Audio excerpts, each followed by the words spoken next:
My name's Cain. Others know me as Dr. Golf on campus. Somebody's got to do it, right? So we run the golf management program within the hotel college. We have one of 18 accredited programs in the country that focus on golf management education to help prepare students and alumni for success in the industry. So one of the questions that we were posed to answer for the group was, what are some of the research interests that not only in hospitality but maybe more specifically in golf management that apply? And if we come up with a framework of both internal lens and external lens, and it makes things kind of a little bit more digestible in exploring some of the research questions that exist in our field. So internally would be the people that serve the industry, the employers and the employees. And we struggle with work-life balance, right? Especially in golf management when we have to work the weekends and the holidays and the long hours.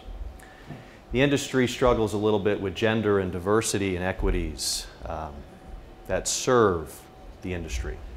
When you think of golf, you think of a demographic of Caucasian and man. And that's something that needs to change, especially if the industry is going to succeed. We need to look more like America, right? Student preparedness for the industry. Are we doing our job as educators to make sure that we're preparing students to critically think about some of the existing problems that exist in our industry? And external is the patrons that we serve, our customers. And we're always exploring loyalty and participation.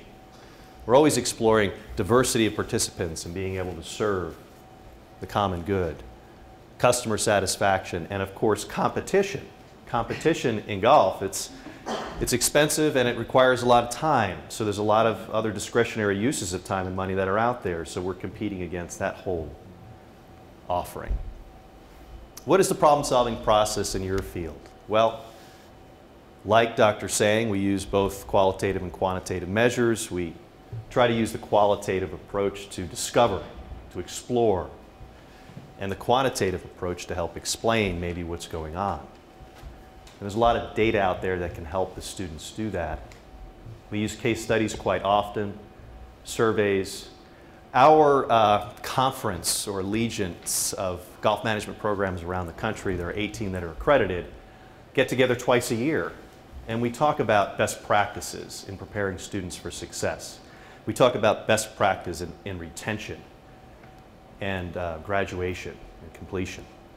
So we're very in tune with not only what each of us are doing, but what the market is expecting for us to provide. When we go to attend hospitality conferences, we see if there are any broader trends that could apply to golf management as well, and we use that medium for publication and presentations. How do you give your students experience in practicing that problem-solving process? Well, we're unique in that we know our students pretty well. We recruit them, we advise for them academically, we see them every year in classes, we require cohort matriculation. So it's like a nursing program, like an ROTC program, like an engineering program. And in between the academic years, we have them go on internship during the summertime. And if they don't complete that internship, they cannot progress in the program in the fall and spring semester. And that becomes important later, and we'll talk a little bit more about that. We have industry awareness seminars where we're bringing in experts in the industry to talk about employment trends yearly. We're bringing in experts in the industry to spend weekends with the students 3 times during their matriculation in the program to talk about what's really going on in the industry. Let's close the textbooks for a second and let's talk about what's really going on in the industry and how you can prepare for that 2, 3, 4 years from now when you get into the industry. The anecdotal experiences that our students provide in the classroom really help with problem solving. So if you can imagine an 8-semester program in which there are 16 months of internship, and those 16 months of internship are broken into 4 different segments. When we get a cohort of students that come back after that first internship experience, they're sharing 25 different problems at their clubs that they had to deal with. And they're doing that in their sophomore, their junior, and their senior year. So they're very in tune with what the industry is requesting of them. We're excited about the business simulations that are going to occur soon in their senior year, where they're plugging in some attributes and they're trying to get the bottom line of an organization to maximize while maximizing customer satisfaction as well. Those simulations will be very helpful in the real life experience. Self-reflection is used often, where we ask them to write journal entries and we read them and we get to know a little bit more about their learning process. It's not necessarily the grade that's tremendously important, although I won't tell the students that. It's about where they started and where they ended. That's the most important measure for us. Internships and peer evaluations, we can talk a little bit more about this in depth. The internship and work experience portfolio is a very valuable tool that we use in our program. So during the summer months, they're required to take an online class, and this online portfolio is provided to them. So they're not just going on internship, they have to document their experiences while they're on internship.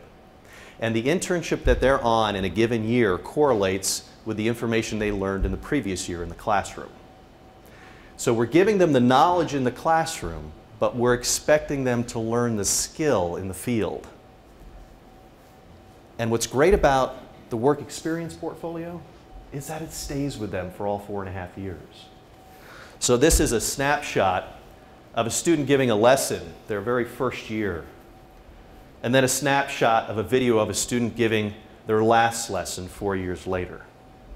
And we're able to see the development right before our eyes, and the student as well, which is very helpful in understanding how to develop into a golf professional teaching the game. Peer-to-peer evaluations is also a critical point in the learning process for us. We pose several different industry challenges that the market is currently facing. And then we allow them about a month's time within the class to do research and figure out solutions on how to solve this problem. And they present to their peers with provided rubric. So the peers are actually grading their own peers, right, for a grade in the class.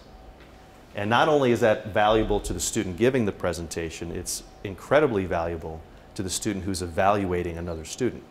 Because now they're thinking about how they can do better in their presentation or how they can come up with a better solution for the given problem.